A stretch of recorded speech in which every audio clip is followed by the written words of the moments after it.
Keistimewaan malam Al-Qadar itu mengingatkan kita satu, pada tempat pulang kita di akhirat, supaya tidak terlampau kita terikat dengan dunia yang sementara. Yang kedua, untuk itulah Allah dengan sifat kasih dan sayangnya menghadirkan banyak peluang-peluang prospek akhirat, investasi-investasi akhirat yang mampu meringankan hisab kita saat kembali dan menempatkan kita di surga dengan rahmatnya. Itu yang pokok. Keistimewaan kedua, saya cepat. Apa itu qadar? Kalau tadi kan yang disebutkan tadi Lailatul Qadarnya, ya kan? Wa ma adraka ma Lailatul Qadar. Lailatul Qadri khairum min alfi syahr. Tanazzalul malaikatu waruhu fiha biidzni rabbihim min kulli amr. Itu baru aspek pertama. Balik lagi ke awal ayat. Inna anzalnahu fi lailatil qadar. Qadar itu apa? Qadar itu ketetapan Allah bagi seluruh makhluknya dalam menjalani kehidupan. Jadi, ketetapan Allah bagi seluruh makhluknya yang bersifat mengikat, kan, dalam menjalani kehidupan. Contoh, ajal itu qadar. Rizki itu qadar Allah. Karena itu Allah tetapkan lalu diberi petunjuk untuk menjalaninya. Kan kita baca dalam setiap witir, Sabbihisma rabbikal a'la alladzi khalaqa fasawwa walladzi qaddara. Kemudian fahada. Kita memuji Allah, terima kasih ya Allah, Engkau Tuhan yang paling agung, yang paling istimewa, satu-satunya Tuhan yang dipertuhankan, disembah, yang telah mencipta lalu menyempurnakan ciptaan, lalu menentukan kadar kehidupannya dengan sempurna dan diberi petunjuk bagaimana menggunakannya, gitu.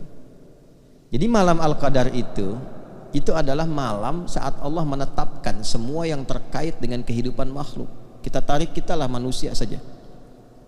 Di situ, di malam itu, aturan hidup kita awal sampai akhir mengikat sifatnya pada setiap personal kita.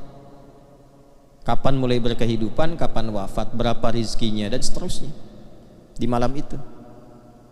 Nah, kan Allah berjanji kan, kita kan nggak tahu kan, ya, bagaimana kadar kita kan, yang diperintahkan oleh Allah menjalani hidup, kadarnya sudah diatur, ya kan, rizkinya sudah ada kan, yang diperintahkan apa?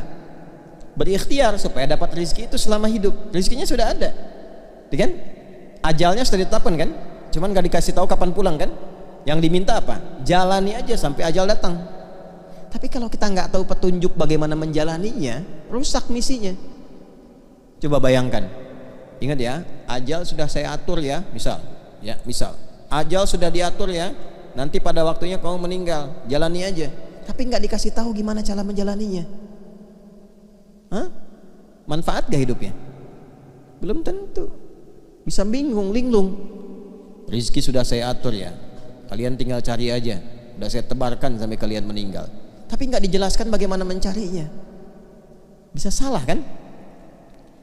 Karena itulah Allah turunkan petunjuk yang memberikan bimbingan kepada kita bagaimana kita bisa menjalani kadar kehidupan itu dengan cara yang benar.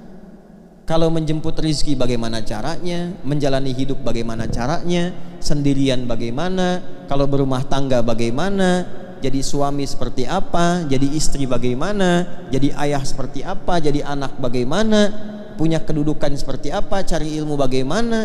Itu selama hidup berkehidupan, aturannya dijelaskan oleh Allah berupa pedoman, diberikan sebagai petunjuk. Dalam bahasa Arab atau bahkan bahasa Al-Quran, petunjuk yang menyertai kita secara lengkap dalam menjalani sebuah kegiatan, bahkan seluruh kegiatan yang kita lakukan sampai berakhir, itu hudan namanya. Apa namanya? Hudan, ya. Dan Al-Quran itu disebut dengan hudan. Al-Baqarah ayat 185, Syahru Ramadhan alladzi unzila fihil Quran. Teruskan, hudal linnas. Tuh. Jadi isi Quran itu bukan sekedar bacaan, tapi di dalamnya pedoman semua aspek kehidupan kita dalam menjalani qadar Allah Subhanahu wa taala. Dari sejak mulai dilahirkan sampai wafat.